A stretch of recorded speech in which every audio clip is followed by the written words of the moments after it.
whenever we read the letters of St. Paul, that's what we get. We get an insight into the life of the church through this man's reflection of his faith and his interaction with these communities.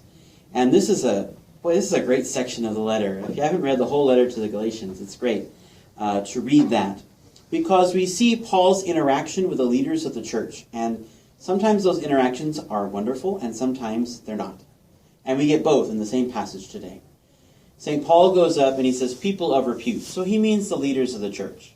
He presented to Peter, to James, to John, the gospel he was preaching to the Gentiles, and they said, go for it, you're doing great.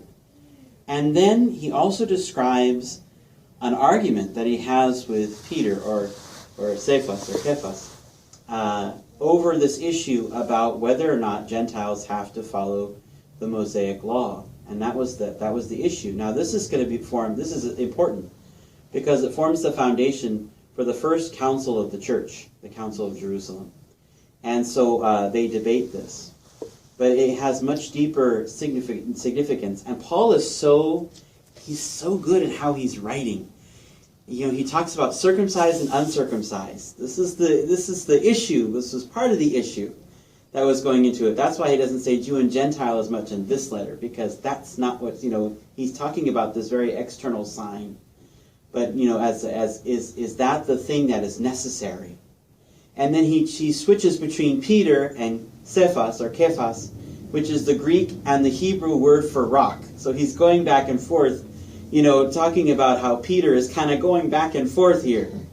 And it makes us think about something very important, and it is how we transmit the faith to other peoples. And is it something that we have to transmit a particular culture or a particular time? And these readings are reminding us that that people in every place and every time can take in the message of the gospel and bring into it their own sense from their culture about what it means for them and how it can flourish within their own culture. And the church recognizes this. I have my little note today. This comes from Ad Gentis, which is the decree on the mission activity of the church from the Second Vatican Council.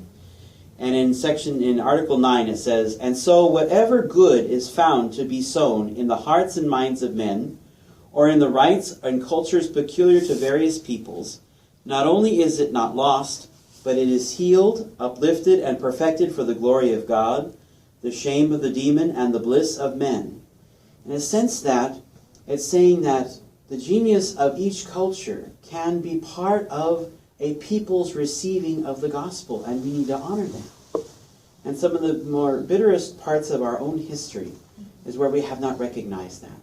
We know that here in California, especially as we've been examining the history of the missions, which were amazing and yet problematic, because sometimes some of the Franciscans thought that in order for the Native Americans to be Catholics or Christian, they had to be Spaniard-like.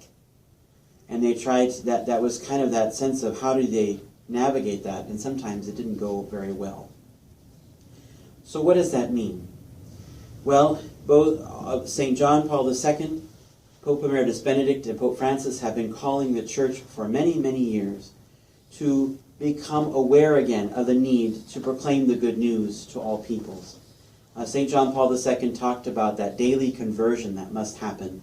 It is that sense of returning to the roots of our faith and returning to Christ every day, that we might share that good news. And not just to peoples who had not heard it, but both Pope Emeritus Benedict and Pope Francis have been very strong to remind us that even those places that have long been evangelized also need a renewal and a reform as a way of returning to that strength and the wholeness of our faith in Christ.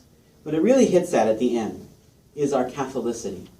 And we all know that Catholic is roughly translated from Greek to mean universal, but it can also mean to be whole, that we're not really Catholic until everyone is at the table.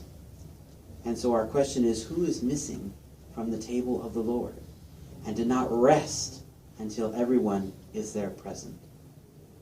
And it gets there, we can hear that in the prayer that Jesus teaches his disciples in the gospel. I don't know about you, but I've been to Mass in many different languages. And although I can't always understand all the words, I know when they get to the Our Father. I know when they get to the Lord's Prayer.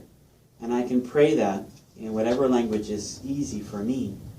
And I can hear other people praying it in different words, but I know that we are united in faith. It's a great beauty to be able to understand and know that and feel at home in so many different places of the world. But that comes because we understand what is at the heart of who we are is the person of Jesus. And that name has a translation in every language. We can rejoice in that. We can celebrate that. And we can transmit our faith with that same assurance.